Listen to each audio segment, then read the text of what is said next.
Broadcasting from the business capital of the world, this is the Podcast Business News Network. Welcome, welcome. We are back with the one, the only Randy Swaim joining us here live from the Dallas, Texas area, but he's internationally known. I feel like I'm a DJ right now. He really is. He's a Marshall Goldsmith certified executive coach, founder of Coaching for Relevance, and such an awesome guy. Movie star, author, grandpa. I mean, there's so many titles. I can't even, yeah. So, how are you doing, Randy? Yeah, I'm doing great. I'm doing great. Fantastic. Say hello to your friends. Well, hello there to everybody. It's glad to be here again. It's always a pleasure being on with my good friend Jill here. We just very appreciate being on the show with her. Ditto, ditto, sweetheart. Fill us in. What's new and exciting this week? Well, the big thing I think is just that the Hollywood movie documentary has been out there for a little bit, and I will say this: that just a few people that have been aware of it and have read it or read it, not read it, but watched it, have made amazing comments about it in positive stuff. So I'm glad that that message is out there, that story is out there, and looking forward to expand. And I know TBNN is actually working with AEMG and working to even get it out there more and just making a difference for other people. So that's I'm just humbled at that, just amazed at that. So a lot of good things seem to be happening. Fantastic. Well, we're excited to have you back here today. And I know our focus is usually on leadership and helping those out there, especially in the workforce. What did you have in mind for us today? What I was going to do is actually kind of share an aspect that it's interesting because I have been aware of this and watched this in a few managers around the world or around the places that I've been and everything. And but it's a little bit of a superficial, not superficial, but a simple aspect. However, it's one that a lot of people misunderstand, Yeah. and if you want to be a true leader, understanding the difference between these two sides of this aspect uh, is uh, is just highly uh, important. And in fact, today I posted on my social media, every now and then I post on just real short clips that bring out like one little point and everything. And I uh, uh, posted one today that highlights this one aspect. And and that's what got me to say, you know what, I'm going to bring this out on our show here today too, because it's an important thing that true managers that want to be true leaders need to understand and understand when they're maybe screwing it up or not doing it well as a leader. And so we'll just I'll bring something like that to it. Beautiful. Thank you so much. Well, also for those that don't know a little of your background, tell us a little bit about yourself, Mr. I'm very humble, but tell us, please. Uh, uh, I didn't hear the whole sentence because Oh, the record. no, I said I don't want, I know you're very humble, but I just want people to be aware of your accolades and who you are and what you do. So just a little bit of your background. I know your PhD work you're bringing to the front here. You also as a pilot. I mean, you have many different titles and are Yeah. been trained for so many years. So just needed just a little background to let you know we're talking to someone who's has lots of training and experience and Okay. continues to focus. Well, I got graduated from high school, not realizing that flying would be important for me and everything. So I actually went into a associate degree and got in the medical field for a couple of years. But then I got a chance to fly an airplane for the first time, Hmm. and all of those dreams came flooding back to me. And guess what? I went back to college. I was accepted at NC State University, which is my favorite university at the time, and just very honored to have graduated from there. And a lot of this is wrapped up in my movie documentary on my story. But actually went to ROTC, was commissioned as a second lieutenant in the Air Force, and graduated and went on. And I was outstanding graduate award winner at F4 qualification training, And so I got assigned to one of the top squadrons in the Air Force, the 335th Chiefs. And if you go back and look at pictures of some of the biplanes and stuff in World War One, they had Chiefs head emblem on the side of the airplane. And guess what? That's what became the 335th Chiefs, and that's the squadron that I was in, and some of the people that I worked with. And in fact, one of the squadron commanders that I served with was General Richard B. Myers, and some people may remember his name because I found out back around, I think it was around 1991 or so, that or thereabouts, kind of thing, that he was no, uh, actually it was before that, I think, but I got the word that he was the first Air Force selected general to serve as the chairman of the Joint Chiefs of Staff.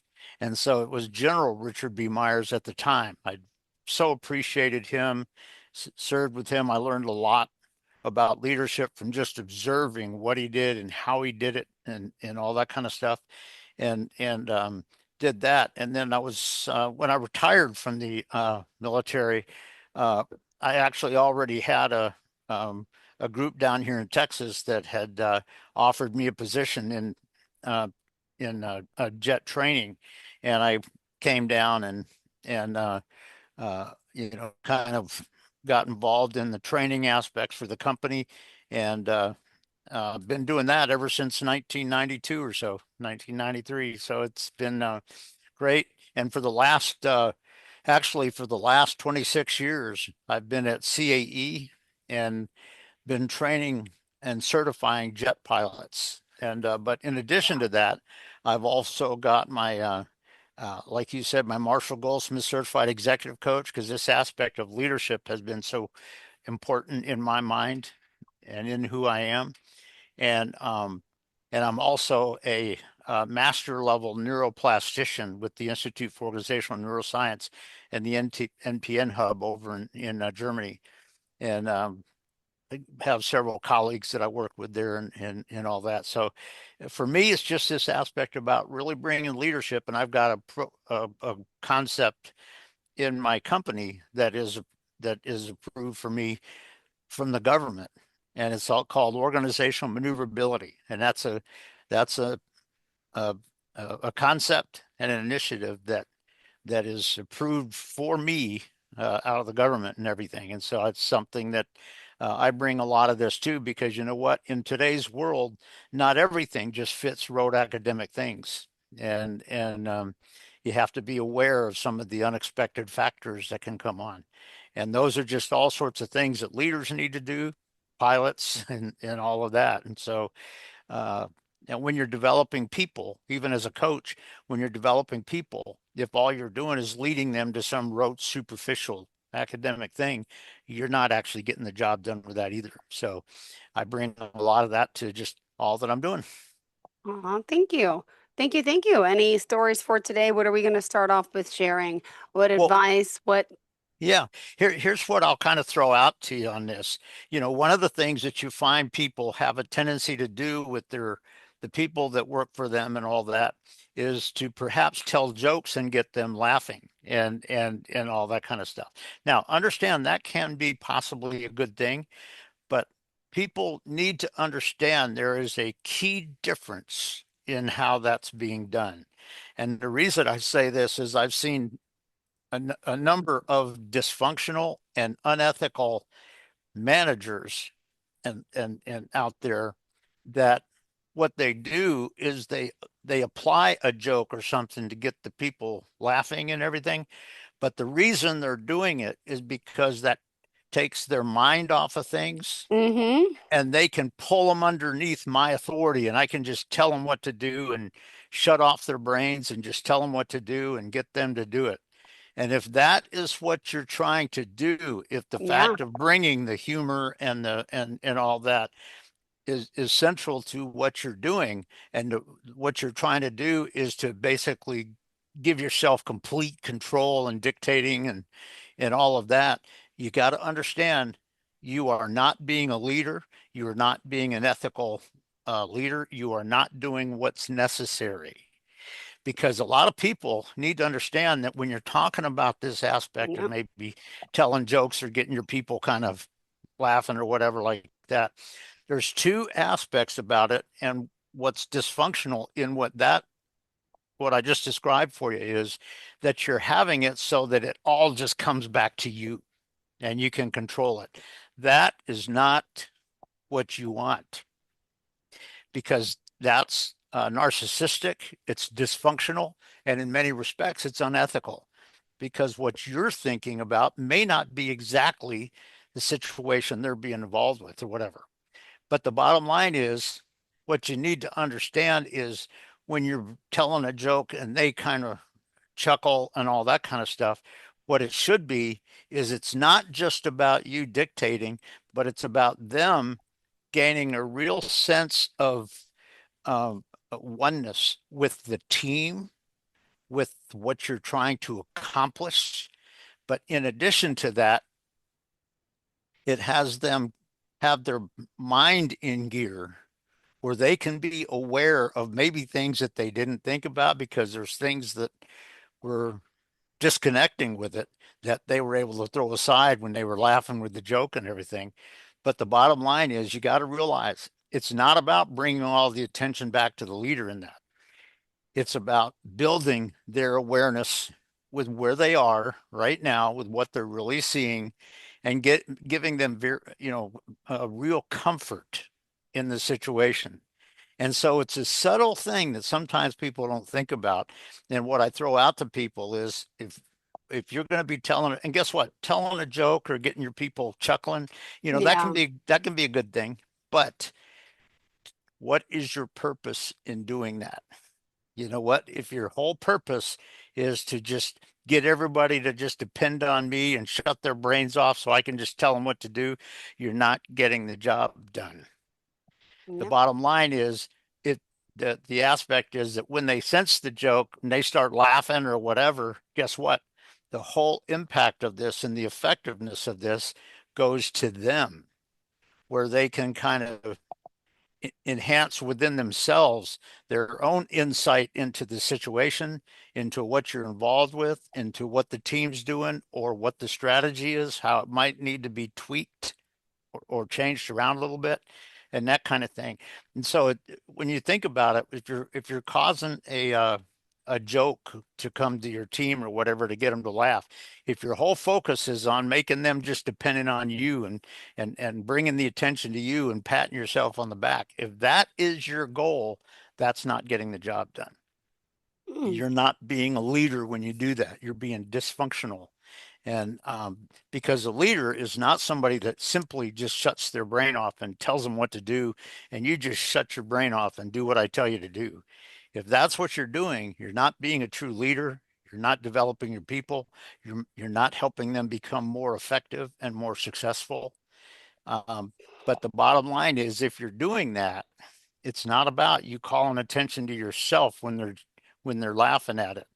It's as they're laughing, they're gaining comfort in the situation that they are in themselves, but also they gain some insight into the perhaps the situation, the scenario that they're involved in with what they're trying to accomplish. Might do something that helps them see a slightly different and more successful response to how they need to do this and things of that nature. And so it's just something like this. If you're here and you're telling them a joke, if your whole focus is for all of that to come back to here, you're not being a leader and you're not being successful with your team. If the whole purpose is to get them really becoming and really enjoying the joke and everything, but also having their thinking engaged, having them gaining perhaps some insights on the situation that they didn't have before, because they're not just all locked into this road academic, Mhm. this doing this, why is this doing this, that kind of thing and everything. Now, because that can hurt them. So it's just sort of interesting that that it's not about you just calling calling attention to yourself and all that. And it's not about them just, throwing their brains aside to laugh and then just come over and wait for you to tell them what to do. No, it's the bottom line. Now, if it's in a real challenging situation, you may have to kind of mention a couple of things um, on it. That can be regular. That can be, possible. Yeah. But on the other hand, if you're doing it in such a way where they just shut their brains off and they're just supposed to do what you tell them to do and just don't even think about it anymore, that you're not getting the job done. Realize that true leadership is not just about dictating to your people. True leadership is about you creating and growing your people and helping them become even more of what they were. And that doesn't mean it has to necessarily be exactly like you, but they can become way more successful and way more than what they were possibly. And so, whenever you're talking about, kind of sharing a joke or something like that, there's several aspects about that, factors that are involved that have the leader just say, okay, so what is your purpose in that really? Hmm. Because if your purpose is just bringing everything back to you because you told them, and I've seen a number of managers out there that they'll tell a joke and people sort of chuckle on it, and almost immediately they sit there like this and they tell them a couple of things and they start talking and they just kind of thing. And if that's what you're doing, you're not truly being a real leader in a lot of ways. um, Now all of that can be adaptive a little bit depending on how how grown your people are, how professional your people are. Were they aware of certain aspects of this in a previous time or whatever, that kind of thing. All that can be a part of it. But the bottom line is, we have to be aware sometimes that if we're talking about like telling a joke where people kind of chuckle, um, if I'm just trying to make it in control of me, I'm not getting the job done and I'm not being a leader. If I make a joke where you kind of chuckle, but I can see in your eyes that you're thinking different a little bit, maybe, and you're thinking about something. And when it's done, you kind of go, oh, yeah, okay, kind of thing. Um, and they come up with something on their own that can be huge and that can be a positive thing. And there have been a couple of times in my career where, talking with somebody, um, uh, I used a humorous joke a little bit, but not to call their attention to me, but to help them free up one thing that was holding them back. I'll give you just one little example of this. It's a real simple one. But there was one client, this was probably about 7 or 8 years ago. There was one jet client that I was giving him his check ride and certification ride for his airline transport certificate, but also for his first a jet type rating in it and everything. But I could tell that in the first few minutes before we started doing the oral or anything like that, I could tell in his body language, in his eyesight, in all of that, I could tell that he was scared stiff. He was just like, oh, because he had never been here, done that before. And he was going, oh, oh, oh. And you know what I did? This is one example of how you can use that humor in one sense in a positive way. I looked at him and I said, well, I can tell you're kind of nervous, but you know what? There's no financial reason why this can't be successful.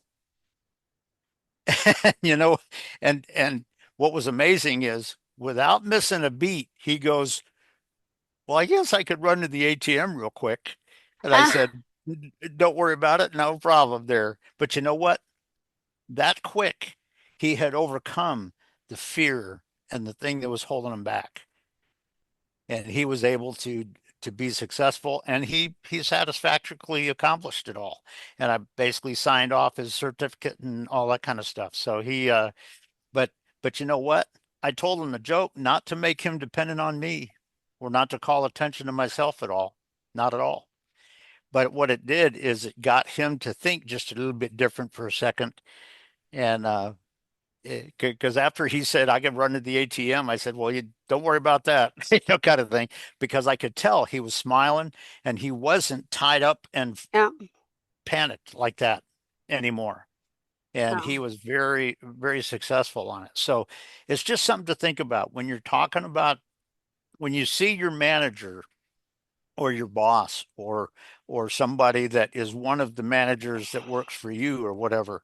Guess what? You see them kind of telling jokes. That can be a positive thing, yeah. but are you clearly aware of the real purpose in what they are doing for it? If they're doing it in a way to call attention to themselves and to just bring everybody under my thumb, kind of thing, that's not effective. That's not effective. But if you do it in such a way where it releases kind of the what's holding them back, it makes them more effective right now in their thinking, in their ability to work together and all of that. Yep. Guess what?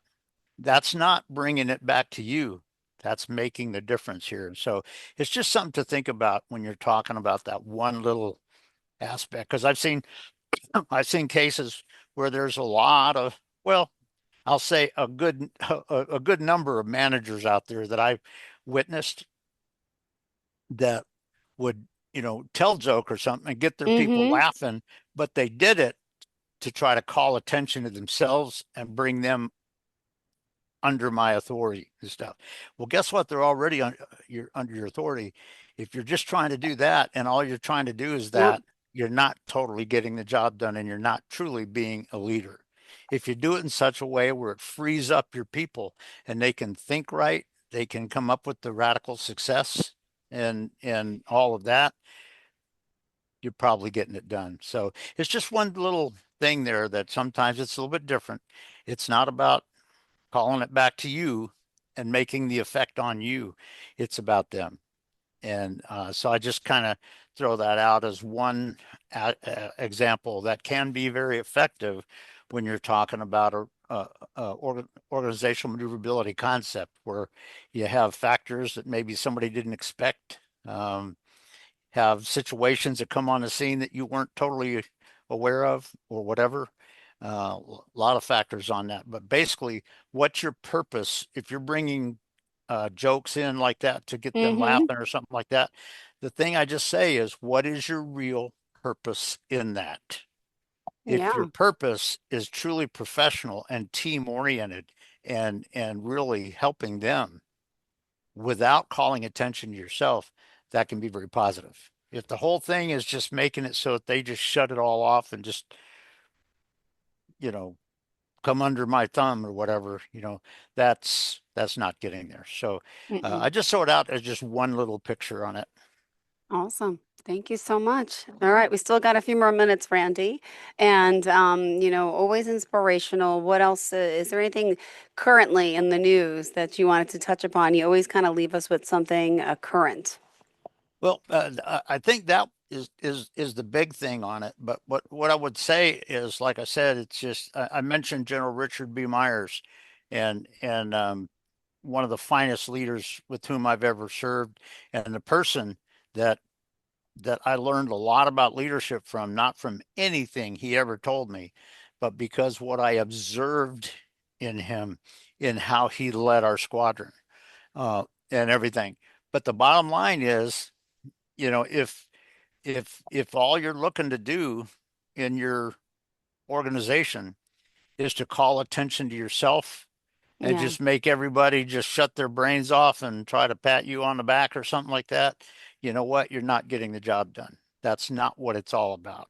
And it's if you're doing it in such a way where your team really becomes one Mm-hmm. and your team truly becomes synergistic with being able to respond to very challenging situations that weren't expected, guess what?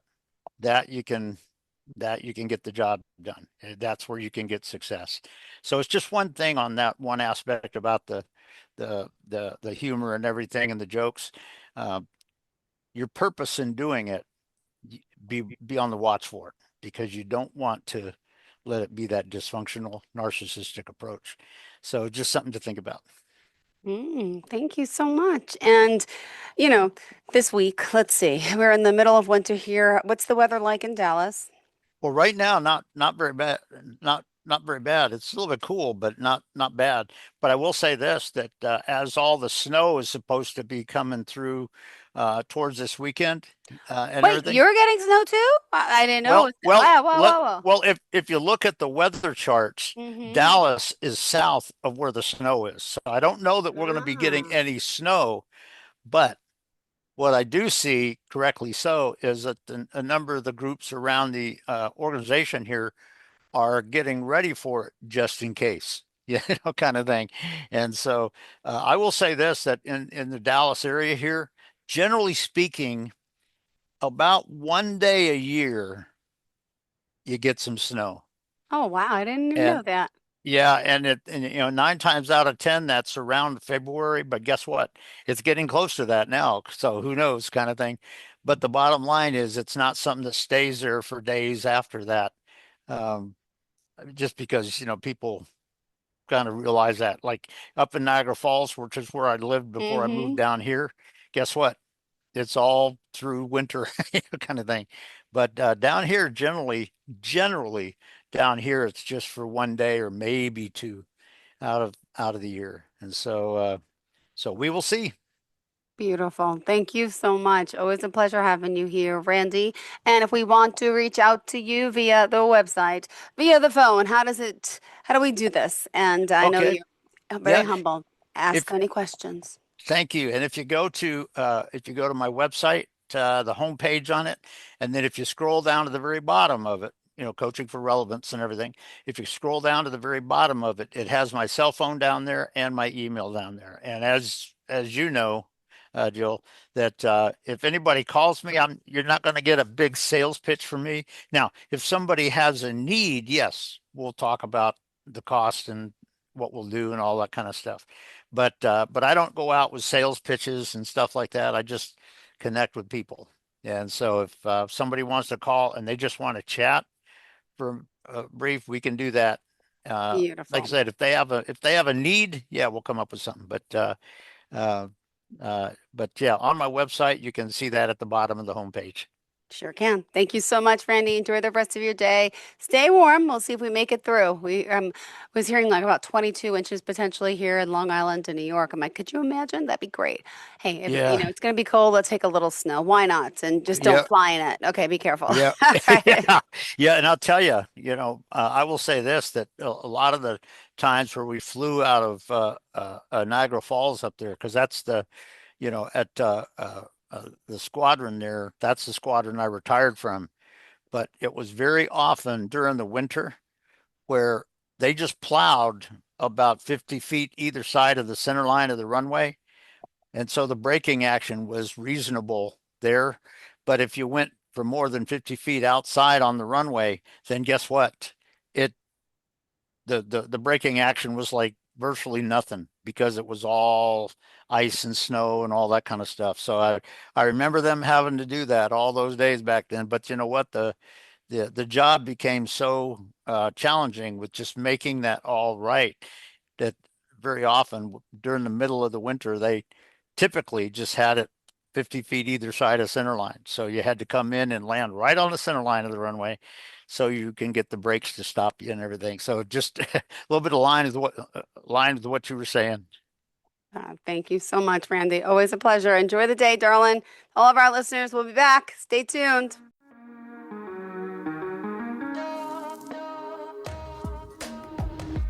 Broadcasting from the business capital of the world, this is the Podcast Business News Network.